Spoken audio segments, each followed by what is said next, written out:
आज पुत्रदा एकादशी है। जिस नारी को संतान नहीं हो रही हो, बहुत प्रयास कर लिया हो, पुत्रदा एकादशी पूरे साल में 2 बार आती है। एक श्रावण के महीने में आती है, दूसरी पोषादिक्रम में आती है। श्रावण के महीने की जो पुत्रदा एकादशी होती है, ये संतान की वृद्धि करने वाली होती है। शंकर जी के मंदिर में जाकर, भगवान शिव के मंदिर में पूजन करके घी का 1 कटोरी में घी और 1 कटोरी में खीर शंकर के सामने रख देते हैं। भगवान शंकर के मंदिर पर चौखट पर घी का दिया लगा देते हैं। शंकर जी की चढ़ी हुई 1 बेलपत्र साथ में रखें और 1 बेलपत्र को उठाकर शंकर जी के मंदिर की चौखट पे ही बैठकर चबा चबा कर खा लेते हैं। जो 1 बेलपत्र लेकर आए हैं वो अपने पति को खिला देते हैं। कहते हैं पुत्रदा एकादशी के दिन ये कर लेने पर संतान की प्राप्ति हो जाती है, पुत्र की प्राप्ति हो जाती है। ये वो एकादशी है। में बच्चा है, नारी के गर्भ में संतान है, नारी के गर्भ में संतान। और एक बात और स्मरण रहे, नारी अगर गर्भस्थ बच्चा और नारी को ऐसा लग रहा है कि ये जरूर कुछ परेशानी, कुछ कष्ट जीवन में आने वाला है, हो सकता है मेरे बच्चे को शंका जो होती है, उस समय पर भी स्वधा का स्मरण मूल हो जाता है। स्वधा का स्मरण मूल हो जाता है। हम तो कहेंगे, कई लोगों ने भ्रम पैदा कर रखा है, कई लोगों ने भ्रम पैदा कर रखा है। कई महाराज लोग कह देते हैं कि जब गर्भ से नारी रहे तब शंकर भगवान को ना छुए, शिवलिंग का स्पर्श ना करे, शंकर जी को छुए नहीं। ना जाने कौन से महाराज ने कह दिया, एक आध बार मिल जाए तो पकड़ के सी और लिया।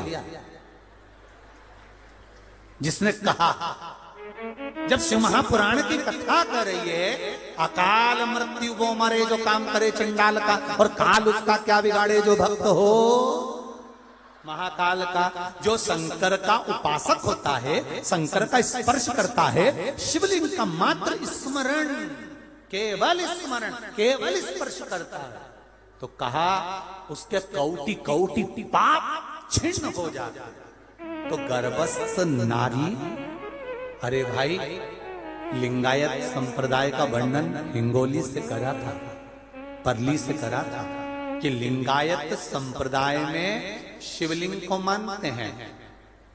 बच्चा गर्भ से जन्म लेता है, मां जब तक बच्चे को दूध नहीं पिलाती, जब तक उसका गुरु मंत्र नहीं हो जाता, उसको लिंगायत संप्रदाय के संत आकर जब तक गुरु मंत्र नहीं दे देते, तब तक नारी उसको दूध तक नहीं पिलाती। यहां तक वर्णन, विचार करिए जरा।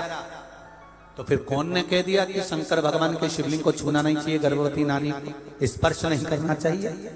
और कौन सी पुराण में लिखा है, कौन से शास्त्र में लिखा है? यहां शास्त्र कह रहा है, शिव महापुराण, स्कंद पुराण, लिंग पुराण, नर्मदा पुराण, पद्म पुराण वर्णन करती है। आप दिल से, हृदय से, चित्त से शंकर भगवान की आराधना कर सकते हो।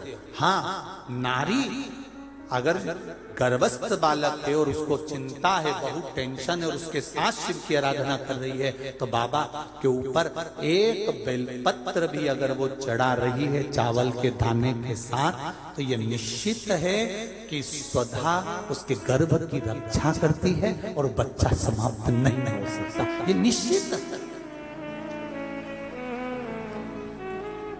स्वधा तप करी, साधना करी, और तप साधना कर कर स्वधा के सम्मुख में 3 बेटियां प्रकट हो गई हैं। वो 3 बेटी है महाराज, 3 बेटी प्रकट।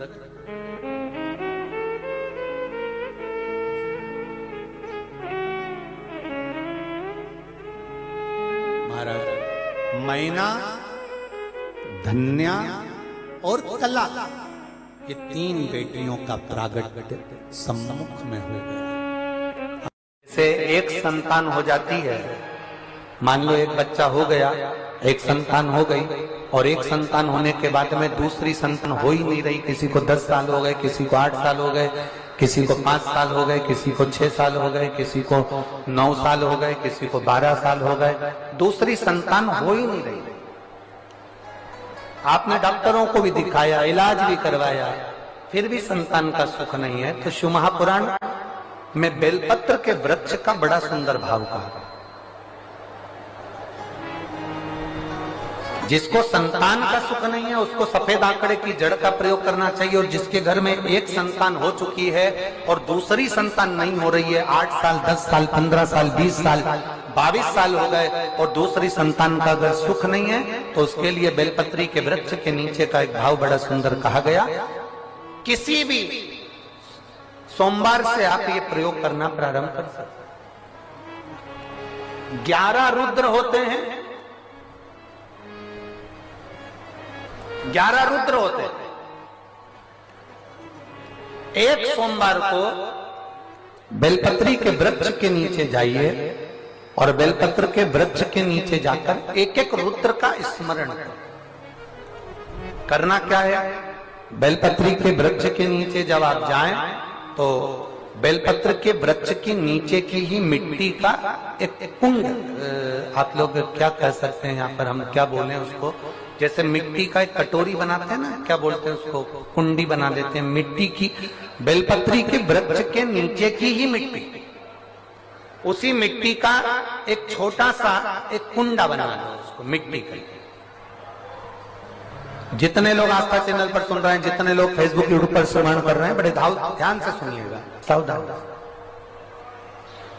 मिट्टी की कुंडी बनाई, उस कुंडी में जल समर्पित कर दिया, और जल चढ़ाने के बाद में एक घी का दिया लगाकर वहीं पर थोड़ा सा मीठा, कुछ भी जो आपके पास में हो, घर में जो भी उस समय पर आपके साथ में हो, या तो दूध घर का मीठा हो, जैसे मावे का, खोए का हो, या खीर हो, तो वहीं पर एक कटोरी में थोड़ा सा रख दीजिए, और उस कुंडी में जो जल चढ़ाया गया है वहां पर उस बेलपत्री के वृक्ष के नीचे भगवान शंकर के 11 जो रुद्र हैं उसमें से एक एक रुद्र का आपको स्मरण करना है। 11 रुद्र का नाम क्या है?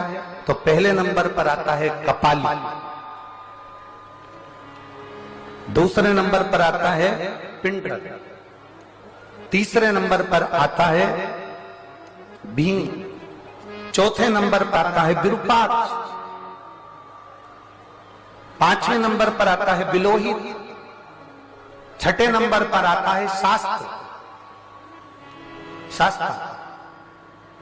7वें नंबर पर आता है अजपात, 8वें नंबर पर आता है अहिष्णु,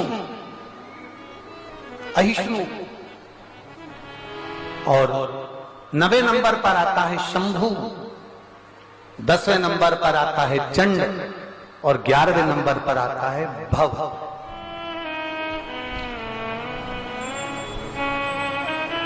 अगर अभी आप लोग नहीं लिख पाए हैं तो बाद में मोबाइल पर से कथा को पीछे खींचना, फिर उसमें से धीरे धीरे इसको लिखना। एक रुद्र के नाम से एक कुंड का निर्माण करा, पूजन करी, घी का दिया लगाया, वहां जो मीठा रखा है उसको लिया, कुंड में से थोड़ा सा जल लिया, बेलपत्री के पेड़ के नीचे आचमन किया, जो मीठा रखा है वो ले जाकर रात्रि के समय पर सोने से पहले पति पत्नी उसको पाएं और साथ रहे। एक सोमवार को ये प्रयोग करना है, फिर दूसरे सोमवार को दूसरे जो एकादश, जो 11 रुद्रों का जो वर्णन किया गया है, एक एक रुद्र का नाम लेकर एक बार कुंड का निर्माण करना है।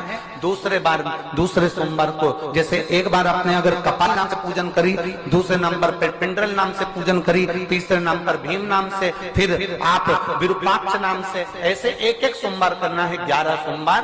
और 11 सोमवार जैसे तुम्हारे पूर्ण होंगे, भले 10 साल हो गए हो चाहे 15 साल हो गए हो, गर्भ जरूर फेरेगा और संतान की प्राप्ति जरूर। किसी किसी के यहाँ पर 11 रुद्र भी पूरे नहीं हो पाते हैं और गर्भ ठेर जाता है। लगभग 4-5 रुद्र पूरे होते हैं और गर्भ ठेर जाता है। तो आप जो 11 रुद्र हैं इनका स्मरण कर कर भी भगवान शंकर से प्रार्थना कर सकते, भगवान शिव से प्रार्थना।